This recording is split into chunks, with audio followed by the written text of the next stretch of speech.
Hello, everybody, and welcome to a recap of Week 8. Now, remember a couple weeks ago when everybody's saying, well, there's nobody as good as the Niners? Maybe it'll be the Niners and Philadelphia in the championship game. Nobody else is even close. And then it changed. And that's what happens in the NFL. They used to call it not for long, and boy, I'll tell you, that's true. These teams go up and down. Injuries. Just look at it. The Vikings lose Kirk Cousins, who might be playing his best football. I should say, would have been playing his best football. That's a big loss. Now, when you look at that division, you got Detroit. They're going to win that division unless something really bad happens to them in the next few weeks. Who's going to beat them? It's certainly not Love and the Green Bay Packers. They stink. They're terrible. I know some people that absolutely can't get off the fact that Green Bay is Green Bay and they're going to come back and make a big comeback. It's not going to happen. This guy cannot play in the NFL. He's just not there. He's been there 3-4 years. And if you just hang around and watch what Aaron Rodgers does, this guy isn't there. So they're going to move on. There's a lot of moving on in the league. You take a look at the Buccaneers. That's a rebuilding team. I mean, at this point, they've lost 3 in a row. They're not much. You got the Eagles. They're not the Eagles of a year ago. They were a much more solid team a year ago. They had their offensive and defensive coordinators, I guess that's the right word. This year they're struggling a little bit. Washington always plays them tough, and they did again. But the Eagles are still playing well enough to be in the mix for number 1 team. Got a big game this week against Dallas. Let's talk a little bit about the Chargers, the big comeback game for them against the Bears. But are the Bears really a football team? Are they really an NFL team? I don't know, but that's true.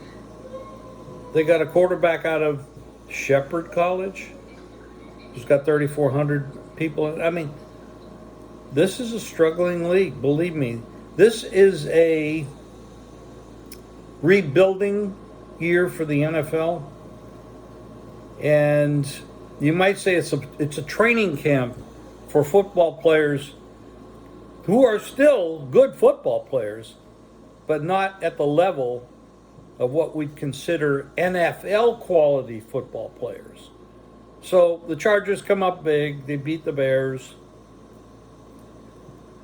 How about the Panthers? I expected more. I played the Panthers, won that game. But I expected more with Thomas Brown now calling the plays and Frank Reich sitting there not doing that because he was doing a terrible job. I expected more from the Panthers on the offensive side of the ball. Didn't happen. They looked stodgy like they always do. So we got to see how that develops over a couple of weeks. The Chiefs are in trouble. Now, granted, I don't know how you can play and win. You didn't have Taylor Swift in the stands, so they didn't play well. She has to be there if they're going to win, right? Right.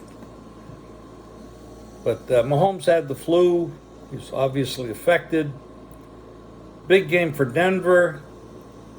But, Russell Wilson is a figment of our imagination from the past. This guy, he's still 100 and some yards passing. They win the game, but it was mostly because the Chiefs turned the ball over 5 times. Very ineffective stuff.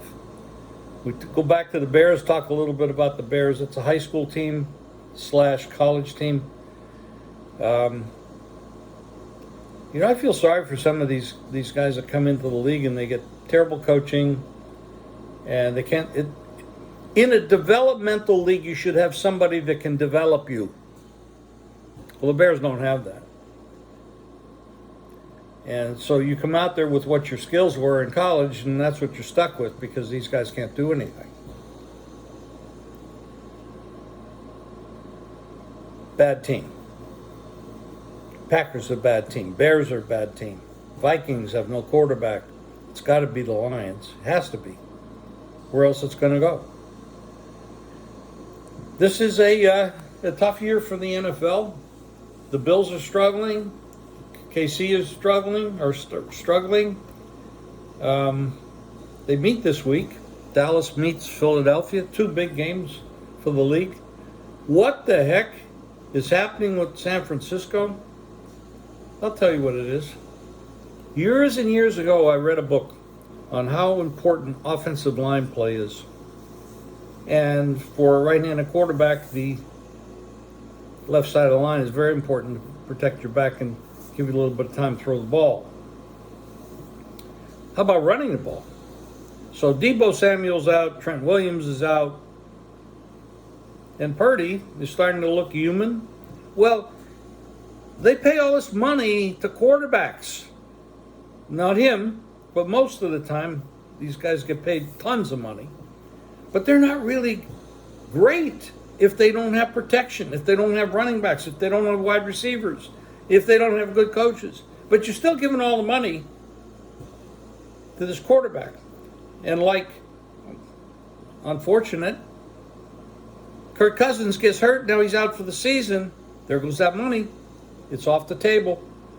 How about what's going on in Cleveland? They beat Seattle for the most part, except for the last few seconds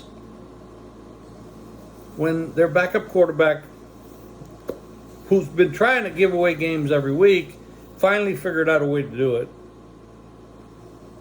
And yeah, I give him credit. He's trying. He does a couple good things. There's no question he does a couple good things.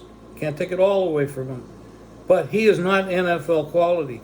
But their NFL quality guy, at least they think, Deshaun Watson, sitting on the sidelines, clapping and cheering, holding a clipboard. $230 million guaranteed. I think that was the number.